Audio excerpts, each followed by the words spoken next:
পরই 1 মিনিট মন পালন করব।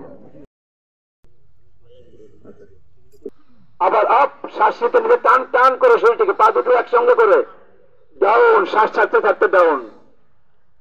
আবার আপ, ডাউন, 3 4 আপ। আবার উল্টা দিকে 1 2 3 4 আপ।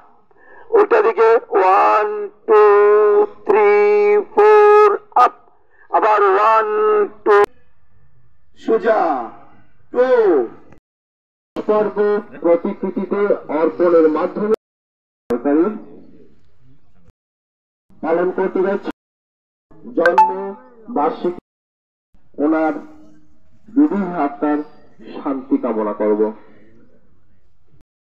অর্পণের মাধ্যমে ওনার প্রতিকৃতিতে সোনার তারা দিয়ে বরণ করে নেওয়া হচ্ছে। একটা জোড়া হাততালি। এখন প্রদীপ हाथ से सुकस्म की ओर प्राणी से অনুষ্ঠান আজ হেলথ এন্ড লাফিং সেন্টারের জন্মবার্ষিকী অনুষ্ঠানে বাঁচুন এবং অন্যকে বাঁচার জন্য উৎসাহ করুন, এই আমার কথা। আমার নাম নকুল দাস। আমি প্রত্যেক দিনেই লাফিং ক্লাব সেন্টারে উপস্থিত থাকি। এর থেকে আমার যে অভিজ্ঞতা, এই প্রাণায়াম এবং হেলথ এন্ড লাফিং সেন্টারের উদ্যোগে যেই প্রাণায়ামগুলি করা হয়, এই প্রাণায়ামগুলি যদি প্রত্যেকেই করে প্রত্যেক দিন, তাহলে সেই মানুষগুলি যারা করবেন তারা অবশ্যই তাদের জীবন সুন্দর সুস্থ থাকবে এবং তাদের আয়ু দীর্ঘায়ু হবে এবং জীবনটা সুস্থ থাকবে। এই একদম আমি এটা বলে একদম গ্যারান্টি দিয়ে বলতে পারি। রতন বাবু, দীপালদা, কৃতিন্দ্র, আমরা বিভিন্ন সেন্টারে যেতাম।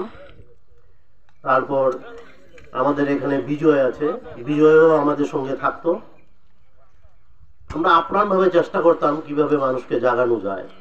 সেই উপলক্ষে আজকে অনেকের খেয়াল আছে কিনা জানি না, আমরা এখানে একটা বিরাট একটা অনুষ্ঠান করেছিলাম, একটা শিবির। সেই শিবিরে রামানন্দ দাস নামে একজন